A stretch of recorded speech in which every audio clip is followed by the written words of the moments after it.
Since the birth of our nation, A new nation conceived in liberty. there have always been differences in political views. Republicans versus Democrats. No one is better prepared to lead our nation than Senator John McCain. This is our chance to answer that call. This is our moment. Conservatives versus progressives. We're optimistic about the long-term economic future of the country. We start 2009 in the midst of a crisis unlike any we have seen in our lifetime. Right versus left. Tonight, those two opposing views will come together on one stage as two titans of talk radio clash in The Great Debate.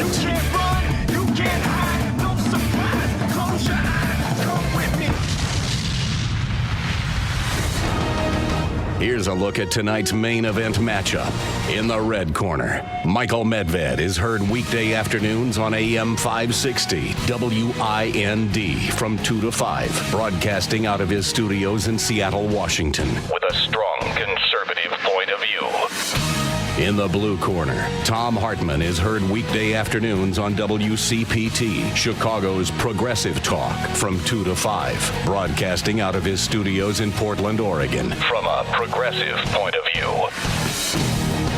Medved, Hartmann. Tonight, two will take the stage, but only one will reign supreme. This is The Great Debate.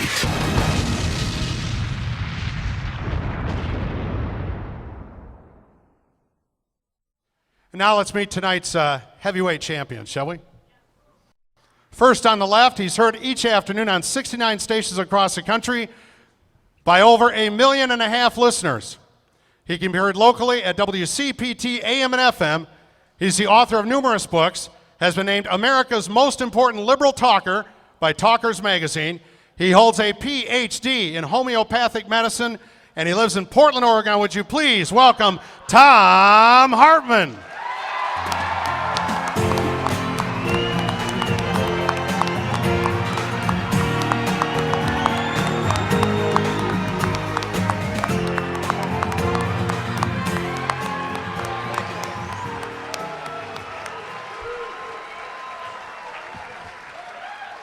And ladies and gentlemen, boys and girls, on the right, he's heard each afternoon on 200 radio stations across the country by over 3.5 million listeners.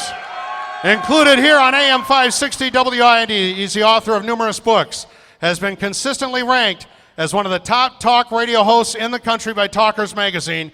He's a graduate of Yale, and he lives in Seattle, Washington. Please welcome Michael Medved.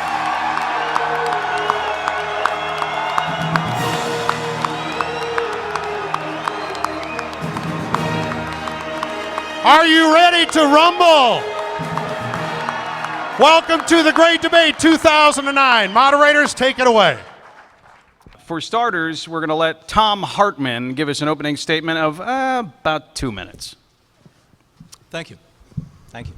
And thank you to Michael for showing up and for both radio stations for putting this thing together. And thank you to you for showing up. I'm very much appreciative of it. It seems to me, first of all, can you hear me back there in the cheap seats? This thing working? Okay. All right.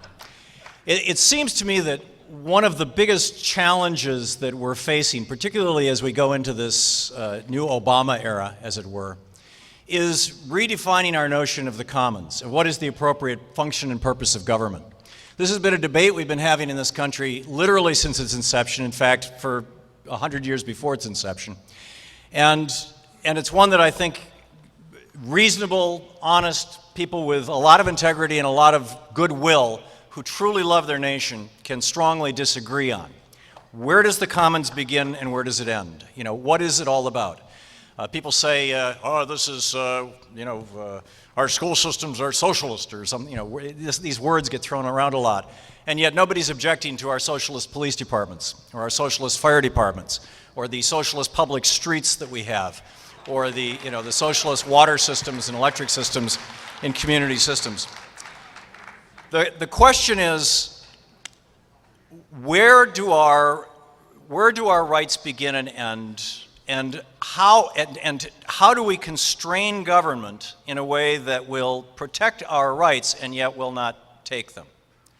And I would submit to you that we're going to see a very, very early challenge of this in the next 6 or 8 months, in as much as Jefferson in the Declaration of Independence borrowed from John Locke's Second Treatise on Government. Locke wrote about life, liberty, and estate, which was the concept of private property, which actually, back in the 1650s was a radical idea. The king owned everything. The king even owned your underwear and your clothes and everything else.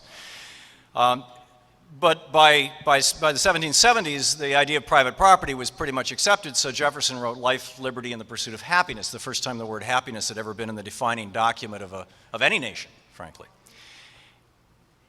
But it's the word life that I find most interesting. We have agreed that we are going to mutually protect our lives by our police departments, for example. We have agreed that we are going to mutually protect our lives by our military.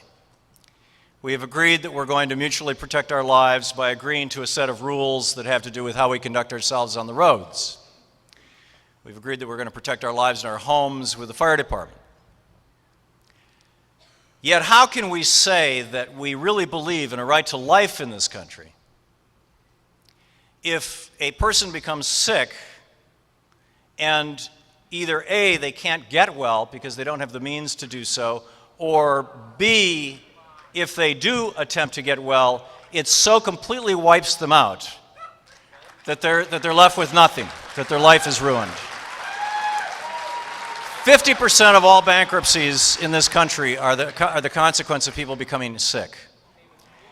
Of those half of the bankruptcies that occur, about 75% of those people are insured. Another third of bankruptcies, of course, are women who have been recently divorced. We have, a serious problem here in this country. And so the question that's going to come forward, I think, and I think it's an important one, I'm sure we'll address it tonight, but I'll just start this. I'll throw a hand grenade in here right off the bat by suggesting that the right to life includes the right to wellness, that every other industrialized country in the world has acknowledged this, and it's time for us to too. And I acknowledge those of you in favor of sickness, but I like wellness.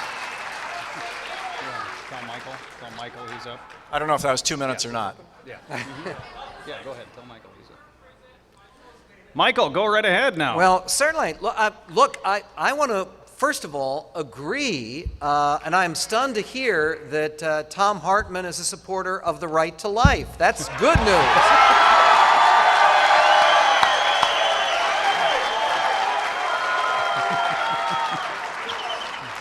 I mean, after all, he referred to the Declaration, life, liberty, and the pursuit of happiness. But somehow Jefferson didn't come up with the idea of including life, liberty, the pursuit of happiness, and wellness. Okay? Look, I would agree with Thom, and I think he's laid out a terrific basis for an enlightening debate. And the basis is, let us agree here tonight as Americans, as patriotic Americans, all of us, left and right and center, let us agree that the only legitimate basis for government, purpose for government, is to protect the rights of the citizens. So the question then becomes, what is a legitimate right of all citizens?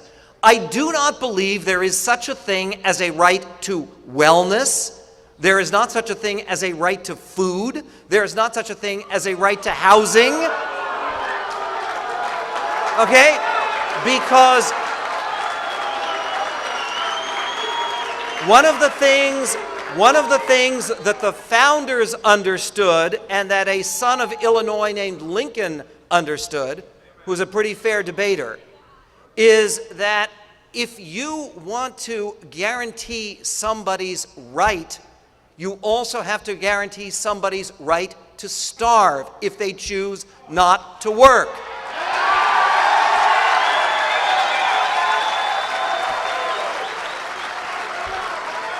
Lincoln spoke about the principle of tyranny, the essence of tyranny being that I will work, saying to somebody, you will work to earn bread, but I will eat it.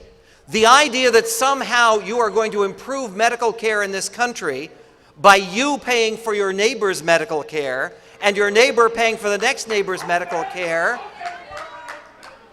is frankly absurd.